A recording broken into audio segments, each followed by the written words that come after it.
Welcome to the Pat White Show. If you get an opportunity, I would appreciate you clicking on the like if you like it and subscribing if you want to, and apparently it'll help me out. Beyond that, hope you enjoy what I'm doing.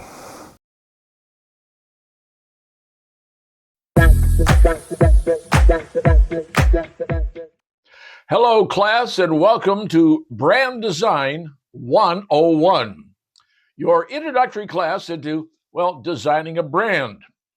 Now, let me give you a perfect case study, an example, if you will. A classic one was introduced a couple of nights ago in Indianapolis, Indiana, the home of the Gainbridge Fieldhouse, where a basketball game was played with the WNBA. That's the Women's NBA, featuring the Indiana Fever against the Seattle team, whose name I do not recall and frankly don't care because it means nothing.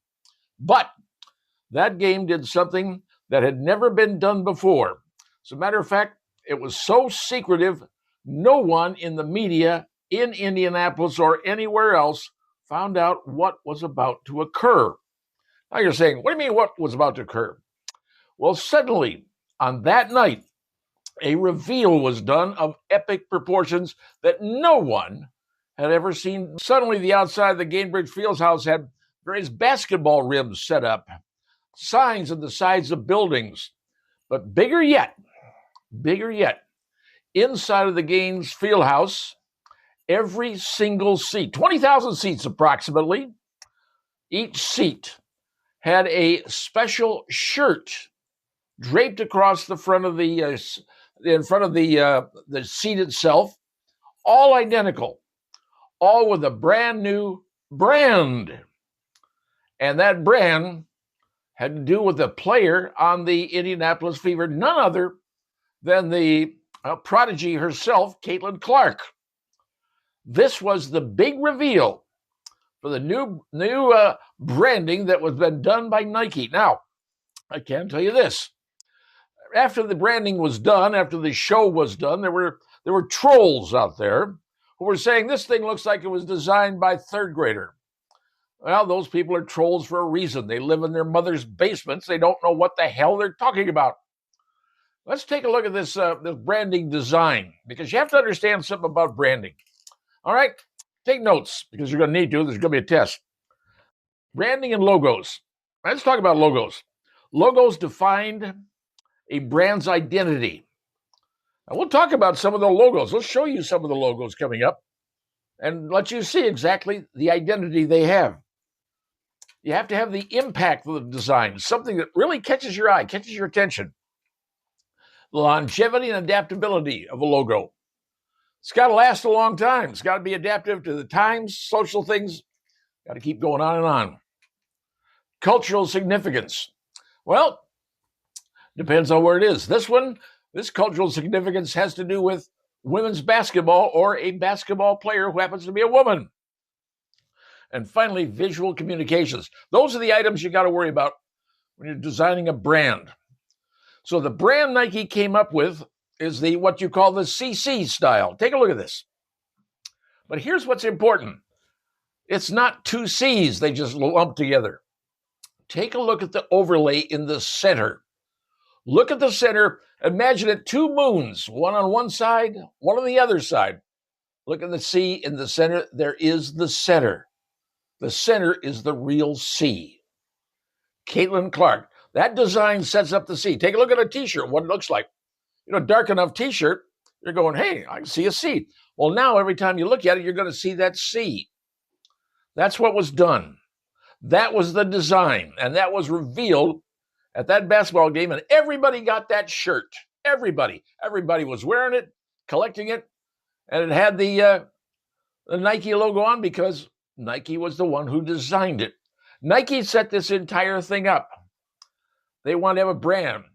And then when Ms. Clark came in for her fashion show, which all the players do every time they come in, when they come in, they come walking in, stand in front of a special screen. Here's what I'm wearing. Here's what this is. What did Ms. Clark come in? Clothes designed for her couture, her style of clothing for her brand. Remember, she had the pants on with that chain that hung down? A little dongle at the end of that chain had the CC moniker on it.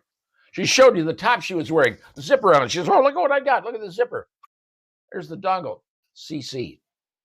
She designed, she showed off, and those pants she was wearing looked like they had little chains or something in the black color. No, it's not. It's the logo, tiny logo going all the way through the pants. She was showing off her brand. Now, the t-shirt is coming out, but not until the 1st of October is the first thing going to break. But her new custom shoes, her Nike shoes, those don't premiere until May of next year, that coincide with, woohoo, the start of the WNBA season. Her shoes will hit. This has been ginned up. She is going to be a powerhouse. This is going to be a powerhouse. This logo is going to be a powerhouse. And I want you to see some of these logos. Let's talk about some of these logos. Let's talk about, they're talking about, well, CC, what does that mean? Okay, let's take a look at Chanel. Take a look at the Chanel logo. You recognize that? You certainly do. Oh, and how about we take a look at Gucci? There's the Gucci logo. Recognize that one, don't you? Those are just designed by people, but they fit the test of time. You know it. Now let's talk about other logos out there that fit the test of time. Number one logo, Apple. You know when you see Apple, you identify it. The moment you see that, it's Apple. You know exactly what it is. Now, if you happen to watch TV, if you're one of those people who does watch TV, and very few nowadays do, there's the CBS logo, the eye. The moment you see it, CBS. You don't have to think of anything. You know it's CBS. And then the classic script style, done back in the 1800s by the accountant for the Coca-Cola people. Coca-Cola, take a look at that script. That's an exotic type script that was the style back in those days. Coca-Cola. That has time tested over the years. It's still around. And then I drive into work every day, and there's a store on my way that I see cars lined up behind it. And on the wall of the building, it says Dunkin'. And do I know exactly what it is? I do. It's a Dunkin' Donuts. People getting their coffee. And if you're riding around someplace, you see a truck. You see FedEx on the side. You're going, there's package delivery right there. That's people who deliver packages. Now, and then here's one that was designed in the 1970s by a guy riding in the back of a cab. Okay, 1970s in New York, strokes out this design. You know what he created? Take a look at this. I Heart New York, 1970s. Yeah. Now, here's one of the classic ones. The reason I'm holding this up to the end, take a look. This is the Jordan, Michael Jordan. You see the Michael, that's a giant plie. I mean, that's just exactly what it is with Nike swoosh. That's classic. You know exactly what it is, and that's gone on for years. Everybody knows what that is. You see it? That's Jordan. That's Nike. And how about this? Drive down the street, you're going to see this everywhere. Big giant, the giant mountains, if you will. McDonald's. Famous everywhere. They have a patent on this, for crying out loud. It's their famous, their icon, their brand. And, well, and here's another one coming in. How about the Nike swoosh? The Nike swoosh was drawn by a lady by the name of Carolyn Davidson. She was paid $35 for that. And Phil Knight says, well, it may grow on me. Ultimately, he gave her stock and she became a multimillionaire. Nike swoosh, just do it. And finally, this is the one that everybody knows. When you see it, you get that little smile on your face, a little twinkle in the eye, a little glint, because it's Playboy. Playboy's the bunny. Bunny's known to be really active. Yeah, Playboy. So people design these designs, and the design, it's got to stand the test of time. It's got to say a lot. The new Caitlin Clark logo, you take a look at it, it's not two C's. You look in the center of it, there's the real C. That's exactly the logo. That's the style. That is what's going to last. And I'll tell you right now, everything involved in that logo sold out the same night. It took only a few minutes at most to sell everything. And those people who got those free shirts at the game, some people are selling them off on eBay, for crying out loud, because they're collector's pieces. The new stuff's coming out. Now, Design? Yes. Did Nike design something incredible? In my humble opinion, yes. To those people who said it looks like third grade, sorry, you ain't paying attention and you ain't going to pass my class. It's a design, but the look, you got to look in the center. It's not two C's. It's the third C, directly in the center with the two partial moons around it. C, Caitlin Clark, a phenom. After one season in the WNBA, it'll be interesting to see how it lasts, and it'll be even more interesting to see if the WNBA lasts, because maybe they will put themselves out of business. Just saying. But now you know, design, how to design, how it looks, and how it must stand up to the test of time. If you've got a design, make it happen, and it just might last forever. Now you know, and class is dismissed.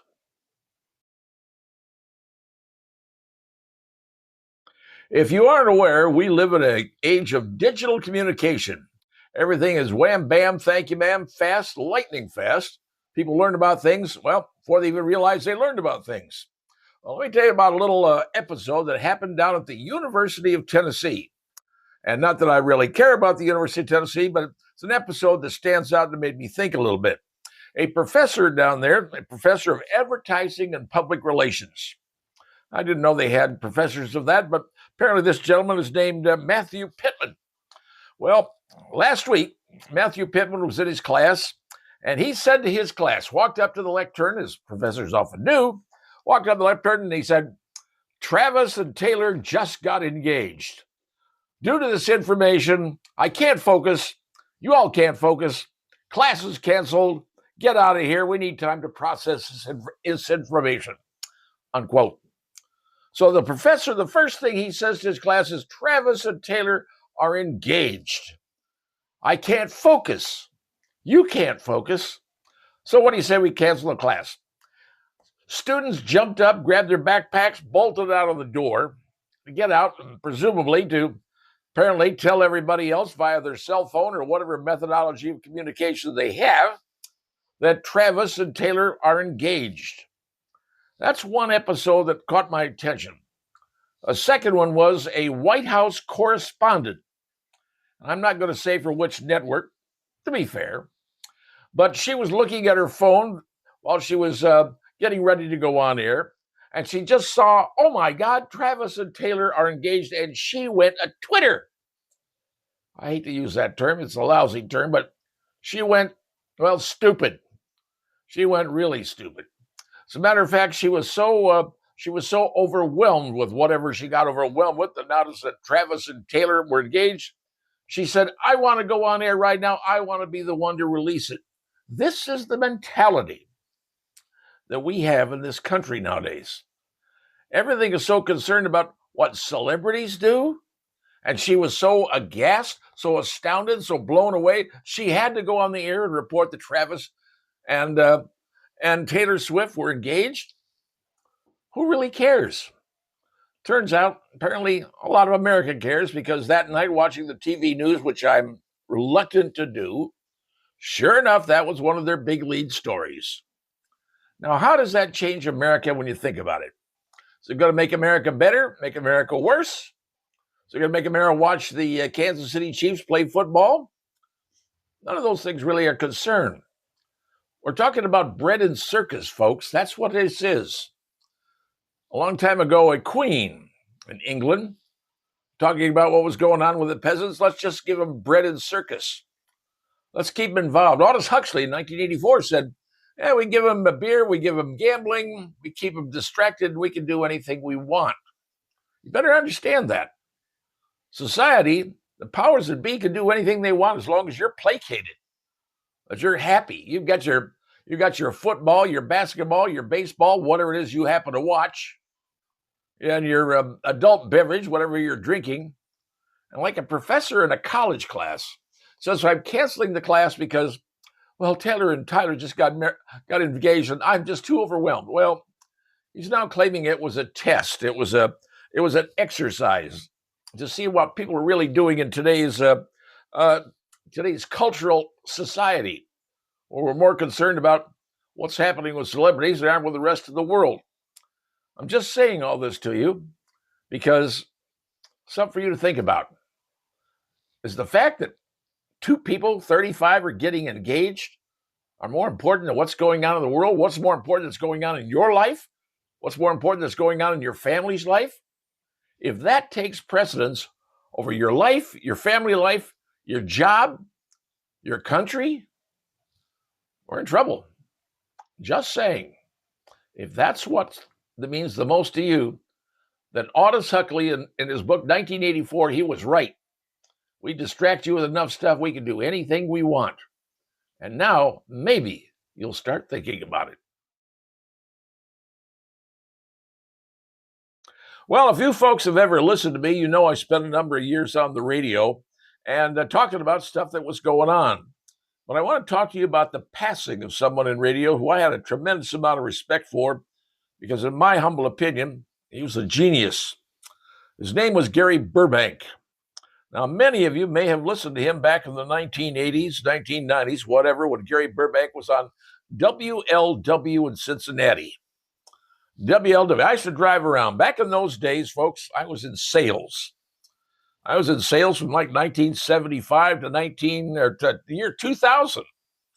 25 years. I was in my car every single day out selling, marketing, talking to folks, working with folks. And every time I got back in the car, I turned my radio on because there are certain stations that I listened to as a loyal fan of radio back in those days. Early in the morning, if I got up early, I'd listen to certain radio stations. If I was out of town, I'd listen to WGN. Wally Phillips was the guy on the air. Wally wasn't funny. He was kind of like a father, He was kind of informative and amusing. And that was kind of in the morning. During the rest of the day, there were certain people on the air in various radio stations. And I had my dial set up, and I would punch into the stations that I'd listen to. But one of the ones in the afternoon I like to listen to, aside from listening to the likes of Rush Limbaugh, at noon o'clock, was Gary Burbank out of Cincinnati. Gary Burbank was funny. He was brilliant. He had a character, Earl Pitts, American. He would do some great bits. Gary Burbank was almost like a savant in a lot of ways. He was brilliant. He was kind of like a Jonathan Winters or maybe a Robin Williams, that kind of character. Always did these various characters. But it was something that you listened to. And somebody like me who followed radio and loved listening to all the people on radio, I was punching around all the time. But when you're driving around as a salesman, you get a lot of time you can spend in the car listening to the radio. And the times I was listening, there's various stations I tuned into. Yes, I listened to the local stations for a certain amount of stuff. If I wanted to hear, like I said, Rush Limbaugh or somebody like that, I'd tune in locally. But I also tuned into the stations around the Midwest, 50,000 watt powerhouses that I could hear. And I liked the people on the stations. And I'll tell you, in the afternoon, I'd listen to a guy named Bob Collins. Uncle Bobby, they called him. He was funny, he was amusing, he was interesting, down-home kind of guy. I remember back in 1978, when he went on the air with an emergency message that somebody had adulterated bottles of Tylenol off the shelf and poisoned people. Well, now, if you buy a bottle of something, there's a plastic cap on the top. Well, that came from that poisoning scare that happened back in the late 70s. Now everything is covered. I mean, you got to tear it off to figure out. And if it's torn off, you're going to say, no, I ain't buying that. That came from that Tylenol scare back in those days. That Bob Collins. Now, Uncle Bobby was killed in a tragic plane accident. He liked to fly. He's out flying and, fortunately, in the air, ran into another airplane. Not good, folks. You ain't going to live through that, and he didn't. They tried to bring in another guy, Spike O'Dell, bring him in, but it wasn't the same as Uncle Bobby. So the rest of the day, I tuned into Gary Burbank, WLW in Cincinnati. He was amusing. He was funny. WLW had some great characters on as I listened to it. As a matter of fact, if you were into sports, people don't know this. If you were in sports, they had a sports talk show just like WoWo did. WoWo had a good sports talk show, very good. Came out at 6 o'clock at night. And they had Art and Dean, and you had Dean McNeil, a whole bunch of folks on there. They did a fabulous job. But WLW had a guy named Bob Trumpy. Bob Trumpy played professional football. I think he went to the University of Utah, if my memory serves me correct. He was their sports guy, Bob Trumpy, on WLW.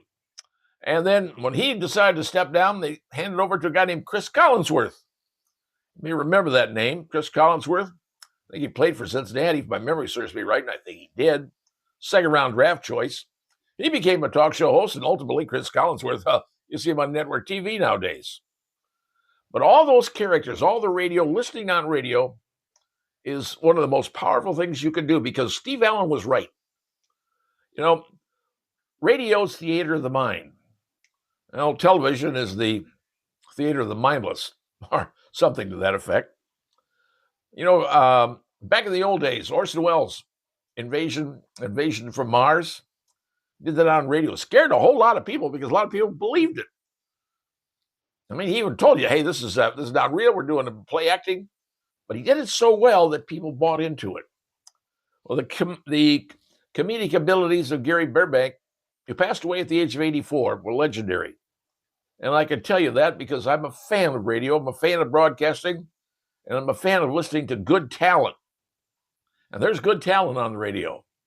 And frankly, I wish there was more. But in today's day and age, well, it may get a little bit thin. But you know what? If you enjoy radio, find the right station, find the right announcer, find the right host, and listen to him or her. And if they're good, they will convince you. And if they're really good, you'll convince others to listen to that person. Just saying, radio is theater of the mind, and it is powerful.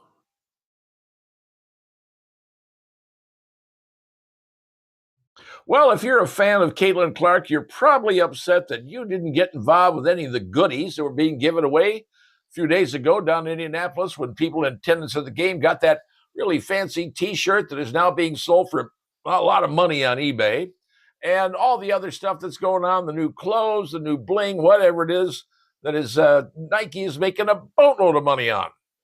Now, Taylor, all I can tell you is this. Caitlin Clark is being paid roughly $28 million by Nike. And I think they got one heck of a deal because she is going to make them oodles of money because Nike's stock has been going down recently, probably about $78 a share.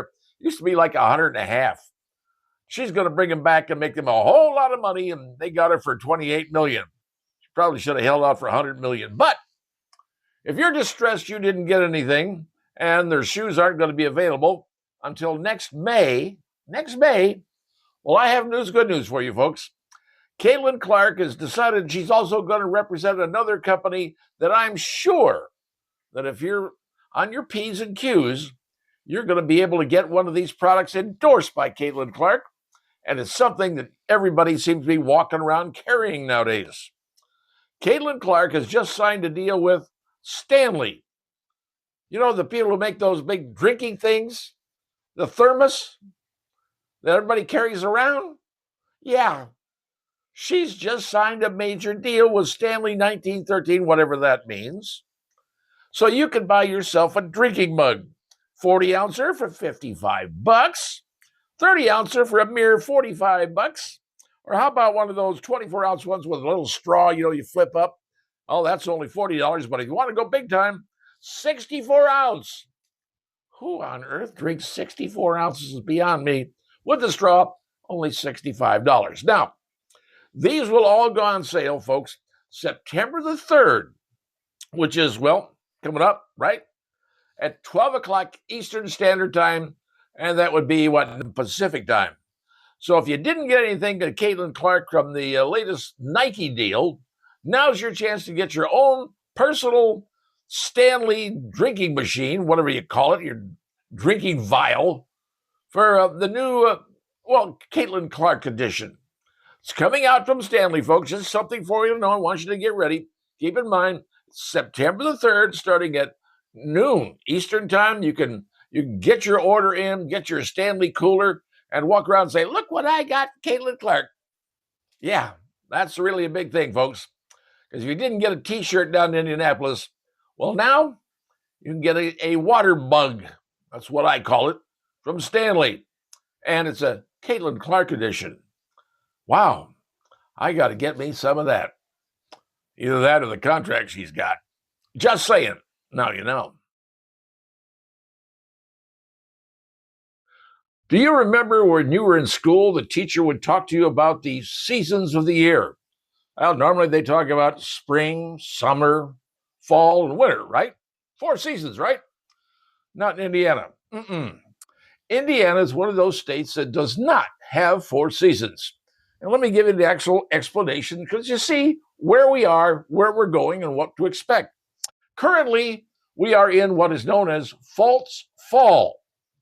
Now, false fall, well, the temperature drops down into the 40s, almost into the 30s in the morning, and temperature gets up to maybe in the 60s, maybe 70. Well, that's kind of like a false fall, but we're in the month of August. Oh, false fall. Then suddenly, second summer comes. Ta-da! It's wonderful. You say, well, I don't have to take out the lake pier. It's wonderful right now. We're having our second summer. Well, that's all well and good. But eventually, we get into real fall. Only last week, okay? Just so you know, real fall last week. Hurry up, get your pictures, get it done. And it can be quick. It'll be over. You won't even forget it. All right. And then winter kicks in. Yep. Does anybody remember that October snowstorm we had back in I think it was back in the 80s, at 8 inches in October? Yeah, it does happen. So now we're going into winter, right? Fine. And then what happens? Well, then January comes around, and what happens? The sun disappears. Let's be honest, folks. The month of January, do you really see the sun in the state of Indiana? Nah, you don't. You don't. And then what do we get next? We get the Snowmageddon. That's right. The snow starts to come, starts piling up. It didn't go away, starts piling up. You get Snowmageddon. Sometimes the Snowmageddon is worse. Sometimes it's less. But everybody remember the blizzard of 1978? I remember it quite well. Thank you very much. That was in January. Snowmageddon. We've had it before. And if you believe what the Our Farmer's Almanac says, we're supposed to have a snowy winter. So just telling you. Now, then what happens? Well, around February, late February, maybe early March, you get fake spring. Whew, suddenly nice. Everybody wants to take the car to Mike's Car Wash, get it washed up. Everything looks perfect. Fake spring. You think it's spring, it's not.